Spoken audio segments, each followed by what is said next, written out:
I would rather die than humiliate myself like that." Olivia's voice was calm, unwavering. She stood before our father, arms crossed, looking every bit the righteous, dignified woman she always pretended to be. Our father, Richard Carter, was on his knees. His hands trembled as he clutched at Olivia's wrist. "Please," he begged, "we have no other choice. No choice. Because our mother was dying and we had no money left to save her. Because Ryan, our older brother, was drowning in debt and the creditors were knocking at our door. Because our family company was collapsing, dragged under by a storm of bad investments and ruthless competition. And the man responsible for that storm? Logan Sterling. A billionaire CEO, one of the most powerful men in the country. He had been our father's business rival for years, crushing our company little by little, waiting for the day we would fall at his feet. That day had arrived. And he had offered us a deal. Not money, not a loan. Olivia, all she had to do was become Logan's mistress, and in return, he would save our family from ruin. I would rather die. Her voice rang through the room like a gunshot, and with those words she sealed our fate. Logan didn't take rejection well. His retaliation was swift and brutal. Within weeks, our father's company collapsed completely. Investors pulled out, business partners cut ties, every asset we had was seized. The mansion we had grown up in, gone. The cars, the money, the security we had always taken for granted, gone. And when the pressure became too much, when there was nothing left to lose, our father stepped onto the rooftop of his former company's headquarters and jumped. I will never forget the sound, the distant thud as his body hit the pavement, the silence that followed. Olivia didn't shed a tear. She simply stood there, staring down at his body, her expression unreadable. And when I turned to her, my voice shaking, my heart breaking, all she said was, "At least he died with dignity." Dignity? He had died because of her choice. And that choice had cost us everything, including Ryan. Ryan was arrested a week later, framed for financial crimes he didn't commit. They needed a scapegoat for our father's bankruptcy, and my brother was the perfect target. I still remember the way he looked at us when the police dragged him away. Not at me, at Olivia. "Tell me you didn't know this was coming." She didn't answer, because she did know, and she let it happen anyway. A few months later, Olivia and I were kidnapped. They took us in the middle of the night, blindfolded and bound, thrown into the back of a van like cattle being shipped to the slaughterhouse. When they pulled the bags off our heads, we realized where we were. Not America. Not even a place with laws. A war zone. A country where people were bought and sold like property. We weren't just kidnapped. We were cargo. They were going to sell us, and Olivia still refused to break. I would rather die than let Logan Sterling save us.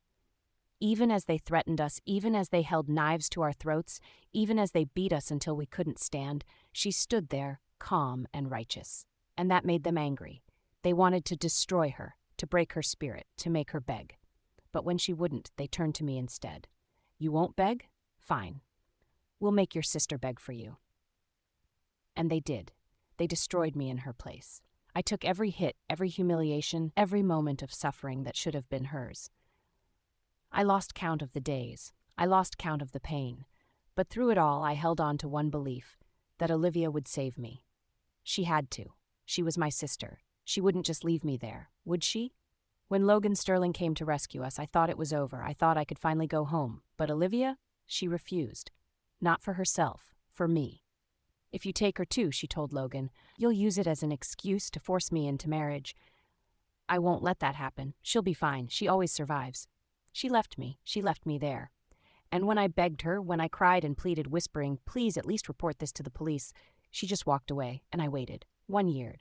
1 year. 2 years. 5 years. No one came. By the time I escaped, I was barely human anymore. I was broken, scarred, more ghost than girl. But Olivia? She was a queen. A billionaire's wife, living in luxury, attending high-profile events, untouched by everything she had done. When I found her, when I stood before her, shaking from anger and grief, all I could say was, "Why?" She barely looked at me, as if I was a stranger, not the sister she had abandoned to hell. "What do you expect me to do about it now?" she scoffed, like it was nothing, like I was nothing. And at that moment, something inside me snapped. For years I had dreamed of this moment. I had dreamed of the reunion, the explanations, the apologies, but there was none of that. There was just Olivia Carter, wealthy, powerful, and completely unaffected by my suffering. And there was me, alone, broken, forgotten. No, not forgotten, because now she was going to pay. Death was supposed to be the end. When the darkness finally swallowed me, when my body gave in to years of suffering, I thought that was it. No second chances, no miracles, just the cold, quiet end of a meaningless existence. But when I opened my eyes, I was back. Warm sunlight filtered through sheer white curtains. The soft scent of fresh linen filled the air. I was wrapped in silk sheets, my body cocooned in warmth. Not a prison cell. Not a war-torn wasteland. My bedroom. I sat up so fast my head spun. My hands flew to my face, fingers trembling as they traced over my skin, smooth, untouched. No scars, no bruises. I stumbled out of bed and ran to the mirror.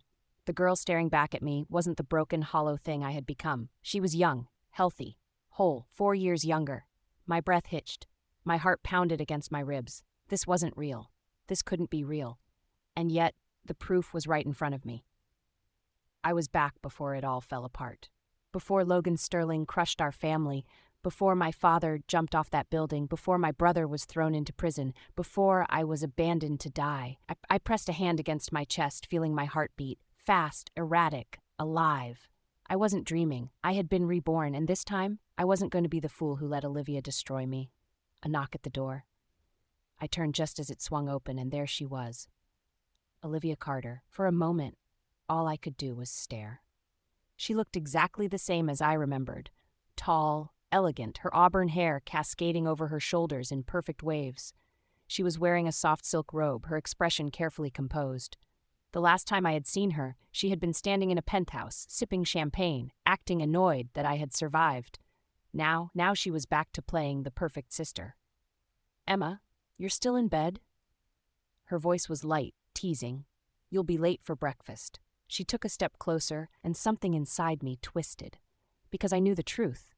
I knew that this woman had sold me out, that she had abandoned me when I needed her most, that she had let me rot in hell while she lived in luxury. A rush of hatred surged through me, so sharp it nearly stole my breath. But I swallowed it down. I couldn't let her see. Not yet. "I guess I overslept," I said, keeping my voice casual. Olivia's sharp green eyes flickered with something unreadable. "Are you okay?" she asked. "You seem different." She was already suspicious. Of course she was. She had spent years manipulating me, controlling me. She knew me better than anyone. But what she didn't know was that I was no longer the same person she had destroyed. I forced a soft laugh. I had a weird dream. A lie. A test. I watched her reaction carefully. Her smile didn't falter, but I saw the faint tension in her shoulders. She didn't like not knowing things. She didn't like not being in control. I gave her nothing else. "I'll see you at breakfast," I said lightly. Her hesitation lasted only a second before she turned away. "Don't be late," she said over her shoulder. The door clicked shut behind her. I exhaled slowly, my hands still clenched into fists. This was it, my first chance to change everything, and I wasn't going to waste it. The dining hall was exactly as I remembered, grand, elegant, suffocating. My father, Richard Carter, sat at the head of the table, flipping through financial reports, his coffee steaming beside him. My stepmother, Barbara, sipped her tea, indifferent as ever. And Olivia? She sat across from me, playing the role of the perfect daughter. For years I had been blind to the power dynamics in this house. Now, I saw everything. I saw how Olivia positioned herself as our father's most trusted confidant, always feeding him exactly what he wanted to hear. I saw how Barbara barely acknowledged me, too focused on securing her own interests. And I saw where I had always failed. I had let them push me into the background. Not anymore. "Dad," I said smoothly, picking up my fork, "are you still considering the Sterling Holdings deal?" My father's brow furrowed. "What?" Olivia's hand froze midair, her fork hovering just above her plate. "Got you." "The investment deal with Logan Sterling's company," I continued, tilting my head slightly. "Olivia mentioned it last week. She said you were trusting her to finalize it." A lie, but a perfectly placed one. My father's gaze snapped to Olivia. "I never approved any investment in Sterling Holdings," he said coldly. Silence. Olivia was quick, but I saw the slight panic in her eyes before she masked it. "Emma must have misunderstood," she said smoothly. "I only mentioned it as a potential opportunity." I feigned confusion. "Oh, You sounded so certain when you told me about it." My father's expression darkened. "We'll discuss this later," he said, dismissing her with a sharp look. Olivia gave me a tight-lipped smile, her grip on her fork tightening. She was pissed. Good. The first crack had appeared, and I was just getting started. As I walked away from the dining hall, I felt Olivia watching me. She knew something was wrong. She just didn't know what, and that uncertainty would drive her insane. I had spent my past life reacting.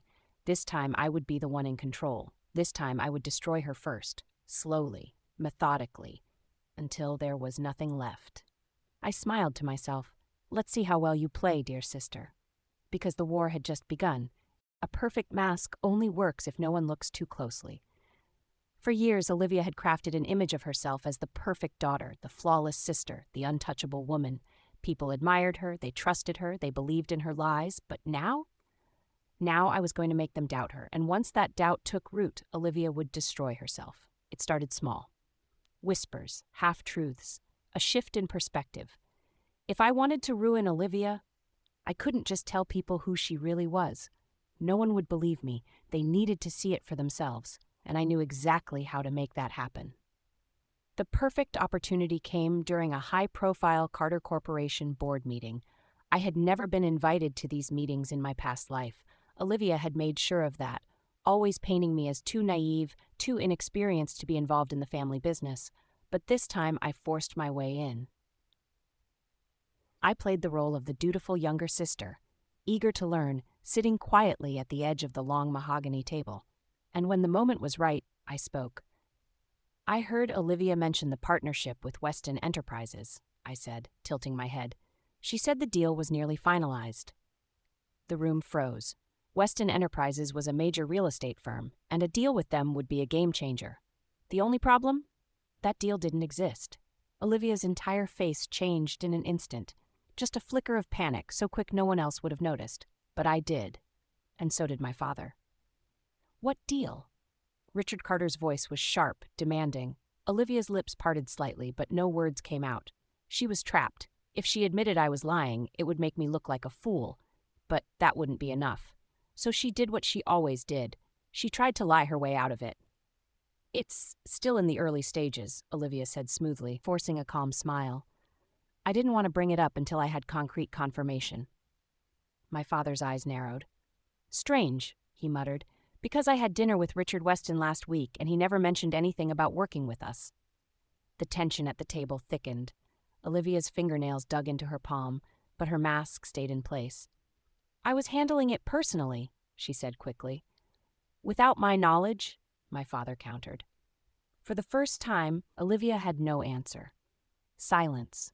Uneasy glances were exchanged. And just like that, the first crack in Olivia's image appeared. It wasn't enough to humiliate Olivia in front of our father. I needed more people to question her. So I planted another seed. At a high-profile charity gala, I played my next move.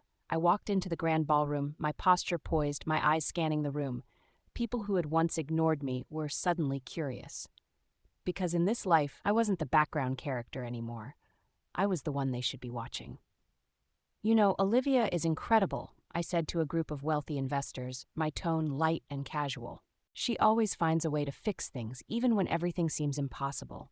A simple statement. But the way I said it, with just the right hint of doubt, made them pause. "What do you mean?" one of them asked, intrigued. I smiled. "Oh, you know Olivia. She's always been able to talk her way out of anything. It's almost impressive." The investors exchanged glances. Because they knew exactly what I meant. Olivia had talked her way out of things before, and now they were starting to wonder just how much of what she said was ever true. The shift was subtle, but it was there, and once people start doubting you, they start noticing things they never questioned before. The next day, Olivia stormed into my room, slamming the door shut behind her. "What the hell are you doing?" she hissed. I turned, feigning innocence. "What do you mean?" Her jaw tightened. "Don't play games with me, Emma," she snapped. "You've been talking, spreading nonsense, making me look bad." I tilted my head slightly. "Have I?" Her fingers curled into fists. She was losing control, and that's when I knew. She could feel it. She could feel the world shifting against her. I smiled softly. "You should be careful, Olivia," I said, voice calm. People are watching you more closely now. Her breath hitched. She took a slow step back, her expression unreadable. She wasn't sure if I was threatening her or not, and that terrified her. The real damage came later. At a private dinner with some of the most powerful figures in the business world, Olivia was questioned directly. "Olivia, I heard there were some inconsistencies with your recent deals." "Nothing serious, I'm sure, but people are starting to talk. You always seem to land on your feet, don't you? It's quite the talent." Each comment was a knife in her perfect image, cutting away at the trust she had built. Because trust isn't lost in a single moment. It erodes. And once enough people start doubting you, there's no way to stop it. Olivia was realizing that now. And for the first time in her life, she was on the defensive. She tried to fix things. She tried to control the damage.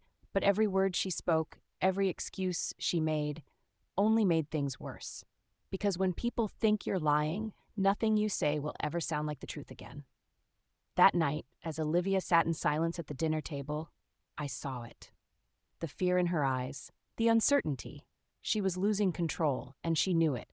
She wasn't used to being the one on the edge. She wasn't used to fighting to keep her place. And the best part? I hadn't even done anything to her directly. All I did was shift the way people looked at her. And now she was going to destroy herself trying to fix it. I sipped my wine slowly, meeting her gaze across the table. And then I smiled, because this was only the beginning. There's a moment in every downfall, the point where the powerful realize they're losing control. For Olivia, that moment was coming fast. She just didn't know it yet. But soon she would. And when she finally felt it, when she truly understood that her reign was ending, I wanted to be there to watch her break. For years, Olivia had built her power on one thing: connections. She didn't get to where she was just by being smart. She got there by making the right people trust her. Wealthy investors, political figures, CEOs, the kinds of people who could make or break reputations with a single word. And I was going to make sure they stopped trusting her, one by one. The first strike came at a business luncheon, a private event for a select group of elite investors hosted by one of Olivia's strongest allies, Charles Davenport. Charles had been backing Olivia for years, funneling millions into her ventures.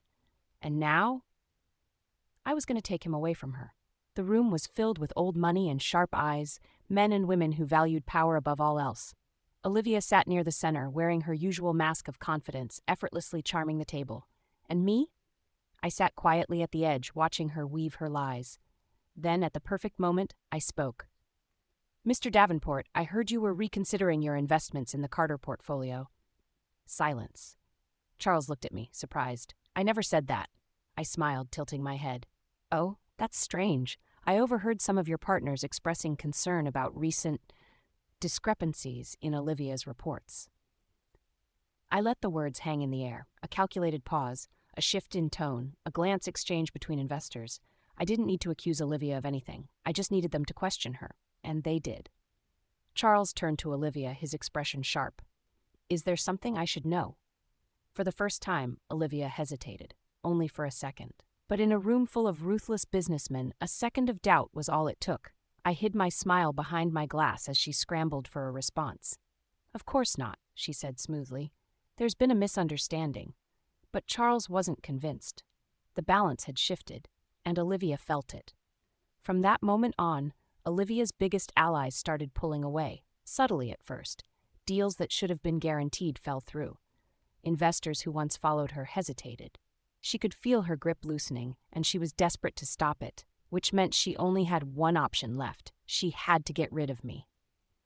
She cornered me one evening in my office, her heels clicking sharply against the marble floors.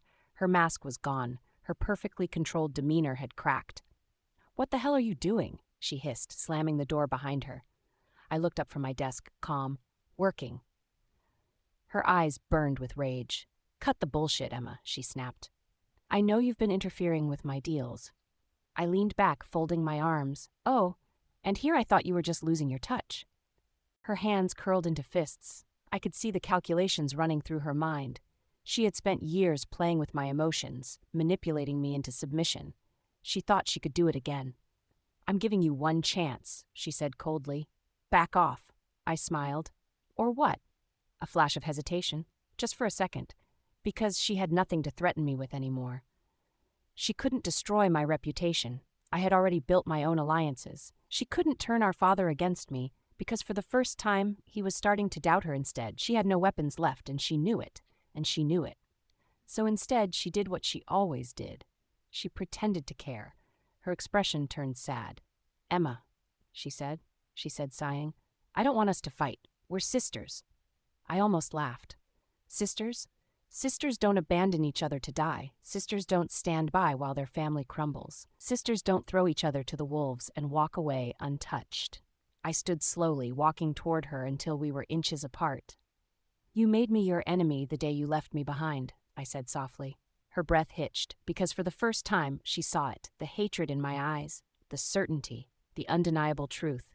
I wasn't the little sister she could control anymore. I was her biggest threat. The next few weeks were chaos for Olivia.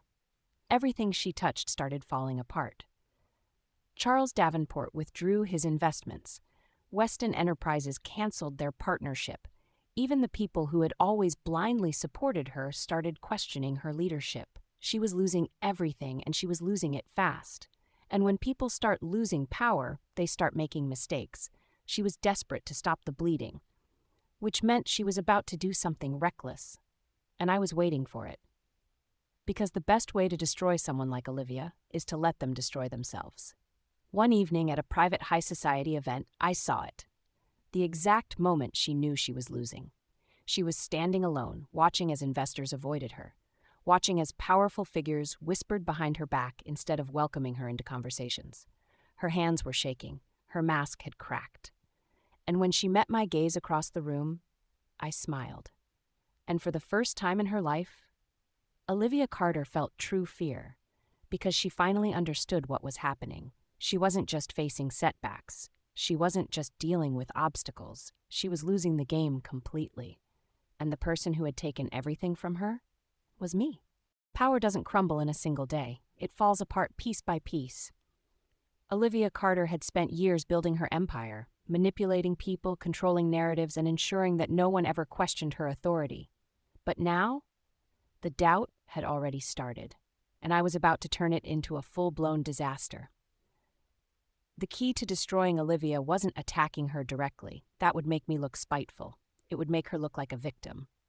No, I needed to let her own actions destroy her, and for that, I needed proof. For weeks, I had been digging into her past deals, her hidden transactions, her secret alliances, and then I found it.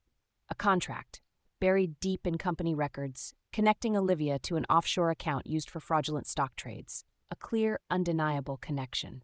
The kind of scandal that could ruin anyone's career, especially someone like Olivia. I sat back, staring at the file on my screen, a slow smile spreading across my lips. This is it. It was time to make my move. A few nights later, at an exclusive investor banquet, I played my next hand. The room was filled with billionaires, CEOs, and political figures, all gathered under glittering chandeliers, sipping expensive wine, exchanging business secrets. Olivia was there too, smiling, charming, still trying to hold on to the last remnants of her power. She had no idea what was coming. I made sure of that. I approached Jonathan Reed, one of the most influential investors in the country, and casually slid into conversation. "Jonathan," I said, swirling my wine, "I heard you were considering a major investment in Carter Enterprises." He frowned. "Where did you hear that?" I smiled. "Olivia mentioned it. She said you trusted her completely." A calculated lie. Jonathan's face darkened. "I never said that." I let out a soft chuckle. "Oh, then I suppose she also lied about your involvement in the offshore accounts." Silence. A sharp, cutting silence. Jonathan's expression turned cold. "What accounts?" I pretended to hesitate, then leaned in slightly. "I probably shouldn't say anything," I murmured. "But if I were you, I'd look into where your money is going. Olivia has a habit of shifting numbers around." That was all it took. The seed was planted, and within 24 hours, the entire business world was talking. The headlines came fast and brutal. Carter Enterprises under investigation for financial misconduct. Olivia Carter accused of misusing investor funds. Billionaire investors pull out of Carter deals amid scandal. The impact was immediate. Investors rushed to distance themselves. Stock prices plummeted. Olivia's entire reputation, the one she had carefully crafted over the years, was now a joke. And the best part, I never had to say a single word publicly. The media did all the work for me. I watched from a distance as Olivia scrambled to fix the damage. She called emergency meetings. She begged her allies to stay. She tried to spin the story, blaming corporate sabotage and false accusations. But no one believed her. Because once trust is broken, it's almost impossible to rebuild. She was drowning, and for the first time in her life, no one was there to save her. 3 days after the scandal broke, Olivia stormed into my office. She looked different, disheveled, exhausted, her usual confidence cracked. She slammed the door behind her. "You did this." I leaned back in my chair, raising an eyebrow. "Did what?" "Don't play games with me, Emma," she snapped. "You spread those rumors. You turned everyone against me." I tilted my head. "I didn't spread anything, Olivia. I simply pointed people in the right direction. The truth did the rest." Her hands trembled. For the first time, I saw it, the fear. She knew she was losing. "Fix this," she demanded. "Tell them it's all a lie." I let out a soft, amused laugh. "And why would I do that?" She swallowed hard. "Because if I go down, I'll take you with me." Ah, there it was. The last desperate move of a cornered opponent. Threats, fear tactics. Olivia Carter was losing the game, and she knew it. I stood up slowly, walking toward her until we were inches apart. "Go ahead," I whispered. "Try to take me down. See what happens." Her breath hitched, because for the first time, she understood. I wasn't scared of her anymore. I wasn't the weak little sister she could manipulate. I was the one in control now. And Olivia Carter? She was nothing more than a fallen queen grasping at her crumbling throne. I leaned in closer, my voice a soft whisper against her ear. "This is just the beginning, Olivia." She stiffened. And when she finally left my office, I knew. She was terrified, because she had finally realized what I had known all along. I wasn't just trying to ruin her reputation. I was going to erase her completely, and there was nothing she could do to stop it. When powerful people start to lose control, they don't go down quietly. They claw, they manipulate, they threaten, grasping at whatever remnants of power they still have. And Olivia Carter? She was desperate, but desperation makes people sloppy. And I was ready for her. The day after our last confrontation, Olivia went on the offensive. She couldn't erase the scandal, she couldn't undo the damage, so she did the only thing she knew how to do. She lied. At a high-profile investor meeting, she stood before the board of Carter Enterprises, her expression carefully crafted, composed, regretful, but strong. "These accusations are nothing but a smear campaign," she announced, "an attempt to ruin my career and destabilize this company." She paused for effect, letting her words settle in. Then she did something I had been waiting for, and I believe I know exactly who is behind it. Her eyes swept across the room, then landed on me. I didn't flinch, I didn't react. I just watched as she spun her story. For weeks, my sister has been inserting herself into business affairs she has no experience in. She has been speaking to investors, spreading misinformation, and manipulating those around her. A few murmurs rose from the room. Some looked surprised, others suspicious. She was gambling, betting that my past reputation as the naive younger sister would work against me, that people would see her as the victim. It might have worked, if I hadn't already been 10 steps ahead. Before Olivia even left that meeting, the board members received an anonymous email. Inside, a full report exposing her offshore accounts, documents, signatures, timelines, irrefutable proof that she had committed fraud. And just like that, the room turned against her. She hadn't even made it out of the building before the whispers started. I stood near the exit, watching as executives exchanged knowing glances, their faith in Olivia crumbling right before her eyes. She saw it too, the way they looked at her differently, the way their trust shifted. She walked toward me, her heels clicking too fast, her breathing uneven. "You did this," she hissed under her breath. I smiled. "You did it to yourself." Olivia wasn't done. She had spent years perfecting the art of manipulation, and she wasn't going down without a fight. Her next move? Public sympathy. That evening, I watched as she walked into a gala with a fake smile and tear-filled eyes, playing the part of the wounded businesswoman under attack. She gave interviews. She painted herself as a victim. "I've dedicated my life to building this company. But some people, even family, will do anything to tear you down." Pathetic, but effective. For a moment, the media hesitated, and that's when I made my next move. I exposed her charity fraud. Liv, right in the middle of the gala. As she was delivering her speech, reporters' phones buzzed simultaneously. Emails, leaked documents, bank transfers. Proof that the charity foundation she had been praising herself for had been nothing more than a tax evasion scheme. The room fell silent as people started reading. I watched as Olivia's confidence cracked, as the cameras turned from her pained expression to the reporters murmuring behind their screens. Then, the first journalist raised his hand. "Miss Carter, do you have any comments about these financial discrepancies?" A single question. But it was enough, because in that moment, Olivia realized she had walked into my trap. She had tried to control the narrative, but I had already rewritten it for her. After that night, Olivia stopped pretending to be civil. She stormed into my apartment, slamming the door shut, her eyes burning with pure hatred. "You want a war, Emma? Fine, you have no idea what I'm capable of." I stepped forward, my voice calm, steady. "And you have no idea what I've already done." Her hands shook, not from anger, from fear. Because for the first time, she wasn't in control. I was. She reached into her bag and pulled out a folder, tossing it onto the table. Inside, a forged contract, a fabricated scandal, a threat. "If you don't back off, I'll make sure everyone believes you're the real fraud," she said. I let out a soft laugh. "Go ahead," I murmured. "Try it." She blinked, surprised, confused, because I wasn't scared, I wasn't begging, I wasn't pleading, I was daring her. And the thing about Olivia, she only knew how to fight people who were afraid of her. She didn't know how to fight me. Over the next few weeks, her panic grew. She started making mistakes. Her board of directors called an emergency meeting. Investors demanded a full financial audit. The media began running stories about her corruption. She was losing control of everything. And she knew it. One night, I saw her sitting alone in a bar, a drink in her shaking hand, her perfect mask slipping for the first time. She looked small, powerless, broken. And when our eyes met across the room, I saw something I had never seen in Olivia before. Defeat. She had spent years making me feel helpless. Now, she was the one drowning, and I was the one watching her sink. I stood up, tossing a few bills onto my table, and walked past her. Just before I left, I leaned down and whispered, "How does it feel, Olivia, to know that this time, no one is coming to save you?" Her breath hitched. She didn't say a word because she knew.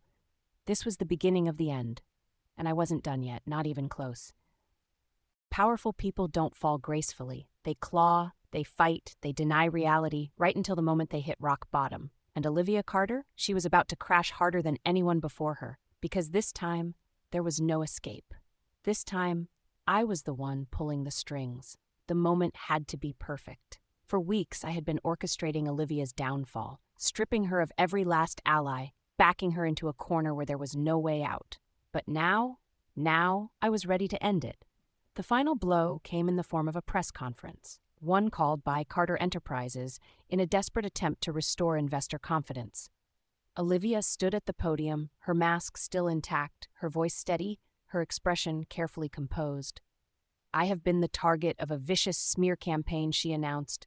"False allegations have been spread against me by those who seek to destroy everything I have built." A calculated move. She wasn't admitting guilt. She was playing the victim. The cameras flashed. Reporters leaned forward, waiting for her next words. And then, the screens behind her flickered to life. Security footage. A series of leaked emails, bank transactions, everything. Every crime, every fraud, every betrayal, all of it. Live. Broadcasted to millions. The room fell silent. And then, the whispers began. I watched as panic set in. As the cameras zoomed in on Olivia's face, catching the faint tremble in her hands, the way her eyes darted across the room, searching for an escape. But there was no escape. Journalists started shouting questions. "Miss Carter, do you deny these allegations? Can you explain these fraudulent transactions? Did you knowingly manipulate investors for personal gain?" Her lips parted slightly, but no words came out.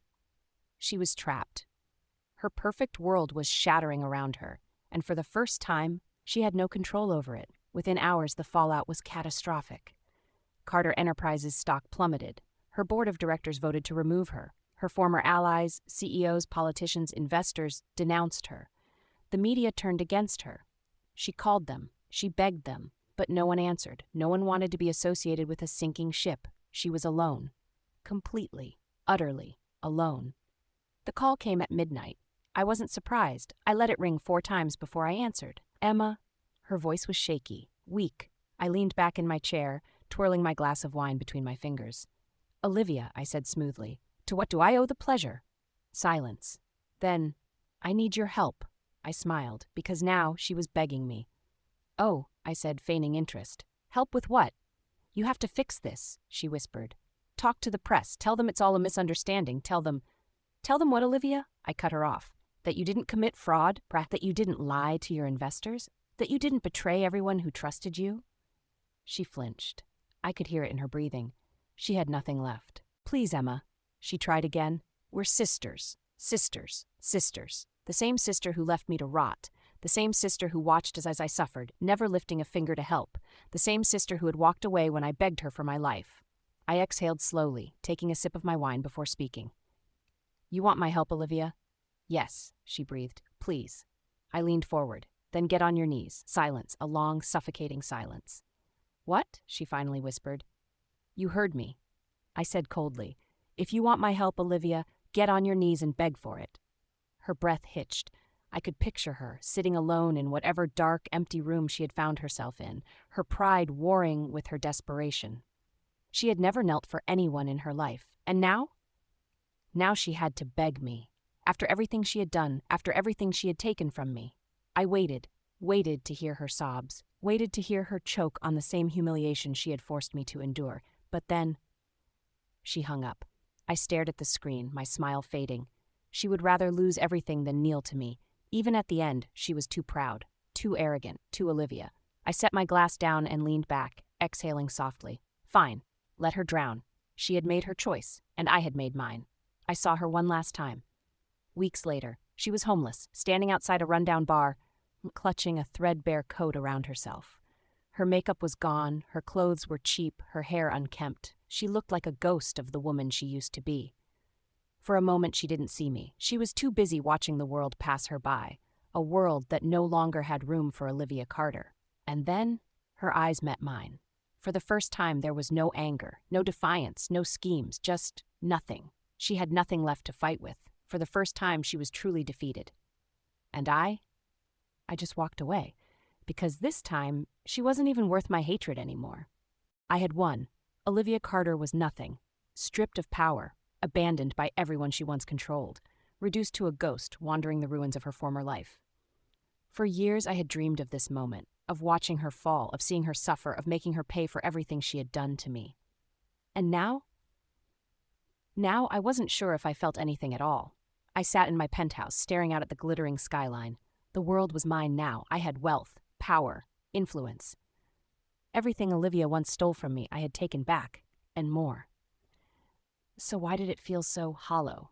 I traced my finger along the rim of my wine glass, my mind replaying the last time I saw Olivia. The way she looked at me, not with anger, not with defiance, just emptiness. For so long, I had hated her. Now I wasn't sure there was anything left to hate. She was already dead inside. And the person who had killed her was me. I turned on the news. The anchor's voice was calm, professional. Olivia Carter, former CEO of Carter Enterprises, was officially declared bankrupt today. Reports indicate that she has been evicted from her home with no assets remaining. Once one of the most powerful women in the industry, Carter's downfall serves as a harsh reminder that corruption never goes unpunished. I leaned back, listening to every word. Corruption never goes unpunished. I had become that punishment. I had spent years suffering under Olivia's cruelty, dreaming of the day I would get my revenge. But as I sat in my empire, untouchable, I realized something I had never considered before. Was I still Emma Carter? Or had I turned into someone else entirely? Someone as ruthless as Olivia had once been? That night, I received a call. Not from Olivia, from a journalist. Miss Carter, we've uncovered new information about Olivia. We have evidence of additional crimes she committed before her downfall. If you want, we can publish it. It will ruin any chance she has of ever rebuilding her life. My fingers hovered over the phone screen. This was it, the final nail in her coffin, the last chance to make sure she never escaped the hell I had built for her. But something held me back. Would it really change anything? She was already destroyed. Would taking this last step make me feel better? Would it bring back the years I lost? I closed my eyes, inhaling slowly. And then I ended the call. Because I realized the truth. I had already won. I didn't need to finish her off. She was already gone. And for the first time in my life, I was free. I never saw Olivia again after that. She disappeared. Some say she left the country. Others say she was seen working in a rundown diner, serving coffee to people who didn't recognize her name. But me? I never looked for her. Because for the first time in my life, I didn't care anymore. I had spent so long trying to destroy her. I had never stopped to think about what came after. But now, I knew. After revenge, there was only one thing left, moving on. And that was the real victory. I once believed that revenge would make me whole. That when Olivia Carter lost everything, her power, her reputation, her dignity, I would finally feel at peace. But as I stood at the edge of this moment, the final decision looming before me, I felt nothing. Victory had come and gone. And now, all that remained was the choice that would define me forever. The last time I saw Olivia Carter, she was nothing like the woman I had once feared. She was sitting on a park bench, wrapped in a tattered coat, staring blankly ahead as people walked past her without a second glance. The once glamorous CEO, the woman who had controlled everything and everyone around her, was now just another forgotten soul. I almost walked away. But something inside me, maybe old habits, maybe curiosity, made me step closer. She must have sensed me, because she turned her head slowly. And when her eyes met mine, she flinched. It took a moment before recognition set in. Then her lips parted, and for the first time in her life, Olivia Carter did something I never thought she was capable of. She begged. "Emma." Her voice was hoarse, barely above a whisper. I said nothing. She swallowed hard, her hands tightening in her lap as she forced herself to speak again. "Please, I have nothing left." I tilted my head. "And what does that have to do with me?" Tears welled in her eyes. She looked so small, so unlike the ruthless, untouchable woman I had spent my life chasing down. "I know I don't deserve forgiveness," she whispered, "but I can't do this anymore. Please." For the first time, she wasn't defensive. She wasn't manipulating. She wasn't playing the victim. She was just broken. A part of me had waited years for this, for the moment Olivia Carter would look me in the eyes and plead for my mercy. But now that it was happening, I didn't know what to do with it. Destroying her was supposed to make me whole. But had it? Had I truly won? Or had I just become a version of her, a woman who knew only how to destroy? For years I had imagined this moment. Would I laugh in her face? Would I give her a taste of her own cruelty? Would I walk away and leave her in the misery she created? Or would I let her go?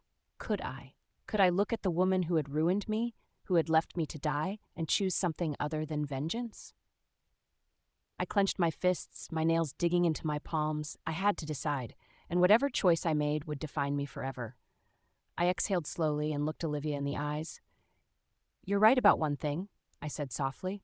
She perked up, hope flickering in her eyes. "You don't deserve forgiveness." The hope shattered. I watched her body deflate, her shoulders slumping as she braced herself for the final blow. And then I walked away. Not out of hatred, not out of revenge, but because I finally understood something Olivia never had. True power isn't in destroying someone, it's in choosing not to. And for the first time in my life, I was free.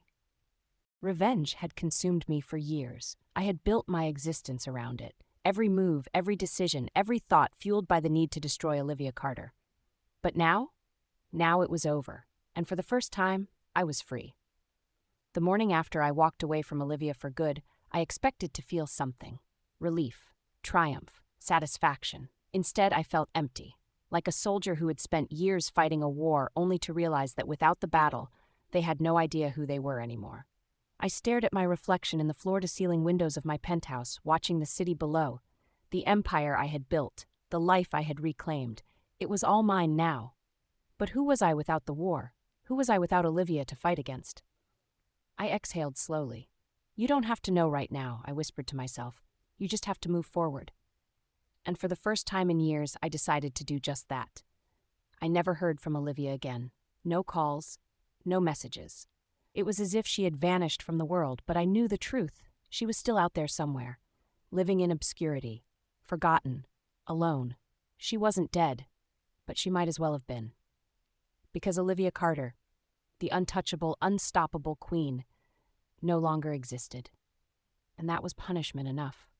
I didn't rebuild my life overnight. Letting go of hatred wasn't easy. There were nights when I still woke up clenching my fists, my mind flashing back to the past. But little by little, I started focusing on something else. My future.